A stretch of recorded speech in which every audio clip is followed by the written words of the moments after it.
Nanase celebrates Isagi's super goal and praises him for breaking past Rin and Shido. He asks Isagi how he did that, and Isagi tells him he doesn't know, but he just moved by reflex. Nice one, Isagi Yoichi. I can feel your cells sparking. Shido, I think I'll quite like it when you explode. What super goal? You can't even understand the breakdown of your own shot. You just got lucky and stole my goal, Isagi. You pissed me off after all. Hey, number one, just admit it already. If you can't even acknowledge someone else, you'll go from being second rate down to third rate. At least for that last play, I'd say Isagi Yoichi was the real number one. Since the match is over, no matter what we do, we can't get carded anymore, right? Bug ass antennaed freak. The two strikers start scrapping with each other while fiercely telling each other why they'll never be the best in the world. Team A tries to break up the fight. So damn childish. Can't believe we lost to them. Rin and Shido are given a verbal warning to break up the fight and prepare for the next match. Back in the monitoring room, Isagi watches and explains his goal to Nanase and how he used a number of off-ball movements during that moment and broke through the space between Rin and Shido. Hiyori reveals to Isagi that he intended to pass to Rin or Shido, but he didn't expect him to score that goal. Isagi asks Hiyori about why he gave him that advice in the first place, and Hiyori gives him an analogy of a video game. He used an example of Tetris where you start off slow by planning your moves, but as you go on you struggle to play because the game ends up moving so fast. Hiyori compares that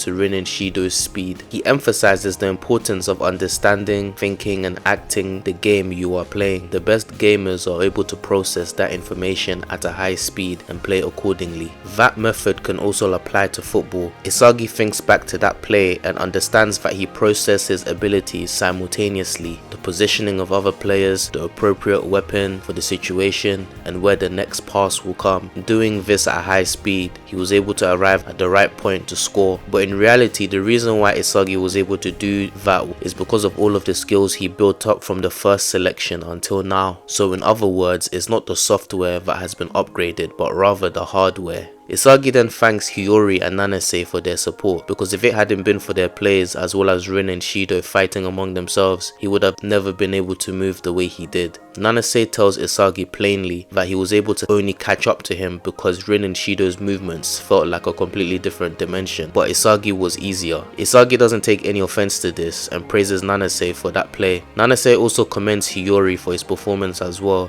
and Hiyori happily tells them both that because Isagi was able to score, him and Nanase also effectively showed themselves off in the tryouts. The three of them celebrate and cheer each other on from their match, and Isagi reflects on that sensation he was in. I was able to acquire this sensation, but I haven't mastered it. That sensation of going into a trance. I need to be able to reproduce it, and if I can learn to use it freely, I can go even higher. In the monitoring room, the three of them tune in to watch the match between Team A and Team C, and REO tells Nagi to watch him closely. Nagi, after not being chosen by you, I've become a bit stronger. I gave everything I had to win, also I could reach you. But Nagi, you're still ahead of me. That's why I'm going to prove it here. I'm the only one who should be by your side. Nagi and REO passed each other at a rapid pace, getting past Shido. REO marks REO, and REO, knowing Nagi's playstyle, crosses the ball to his favorite position, but Ishikari, the tallest high school player, clears the ball with a header, and the loose ball heads over to Rin Itoshi. Team A's counter-attack begins, and Rin ignores Shido's call for a pass and responds to Igaguri instead. Igaguri is filled with excitement at the possibility of him scoring a goal. Him and Rin get past their defender, and Igaguri is guarded by REO once again,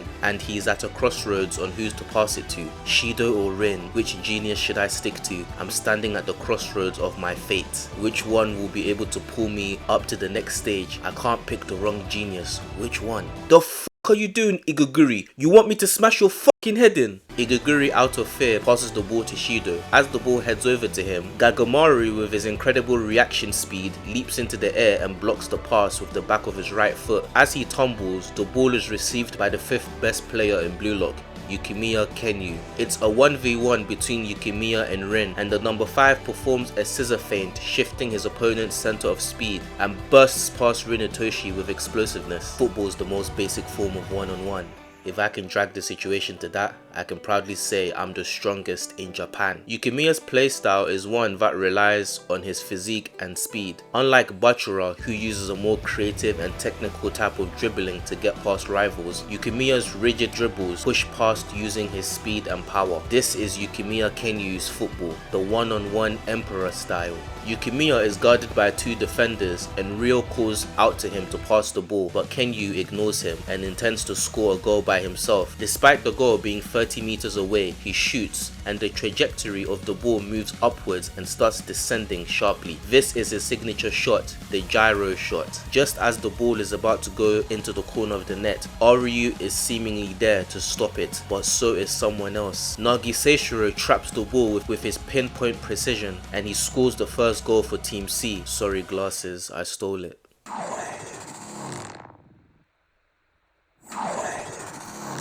After witnessing Nagi and Yukimiya's combination, REO is concerned that he'll never be able to reach them at his current level, and he reminisces about the time they've had together, and he acknowledges that Nagi has evolved. He's not the same person he was, who never cared about football. He's not REO's prized possession anymore. Hey man, REO needs to calm down. The game restarts with Team A's ball, and Rin and Shido are still struggling to work together, with Shido refusing to listen to Rin. While guarding Rin, REO looks at the level of the top 6 and how they're in a league of their own. Their level cannot be reached by the amount of effort alone, because they're just built different with their unique weapons. He compares his skills to theirs, and because REO is an all-round utility player, he cannot surpass his max 99 stats, no matter how much he improves his plays. It'll nearly be impossible to best the top 6. Rin nutmegs REO and crosses the ball to Ishikaru, who headers the ball to REO, who then, like a game of pinball, passes the ball back to Rin, who deals the finishing blow, scoring the first goal for Team A.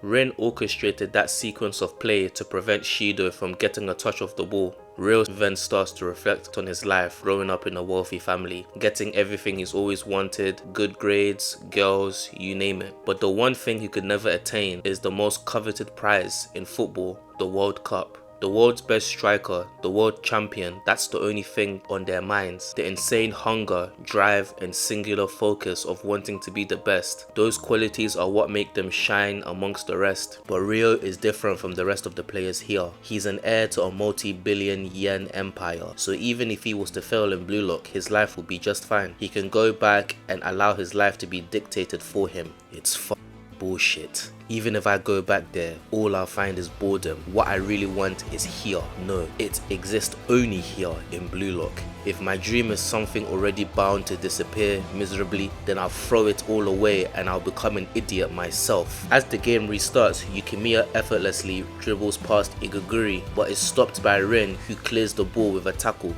Not so good with 2-on-1s, are you glasses? REO gets the loose ball, but he knows that he can't exceed his limits. Regardless of that, REO, filled with courage, strives to get out of his comfort zone by using his versatility to assert himself. As he runs towards Team A's goal zone, he chooses not to pass to Nagi, but he instead uses all of his ability to adapt himself into the player he needs to be. REO is then able to recreate Yukimiya's gyro shot, scoring the second goal for Team C. Using his near-perfect skills and training in Blue Lock, he has unlocked his new weapon. He has now become the copycat chameleon. Hi guys, I hope everybody enjoyed the video. The next few videos I'm going to be releasing are going to be covering the Blue Lock versus the Under 20 arc, so you wouldn't want to miss that. I've just been planning for the past few weeks how I'm going to adapt it and everything, so I have a good idea of how I'm going to go about doing it. Guys, I just want to say thank you to all of you who have been liking the video, sharing, commenting, all of that. You know, it really means a lot to me that you guys are actually enjoying the content I'm actually putting out. I'm really grateful to all of you guys, to all of the subscribers, to all of the people who are just watching the video, man. Big up to you all, you know what I'm saying? And until next week, stay blessed.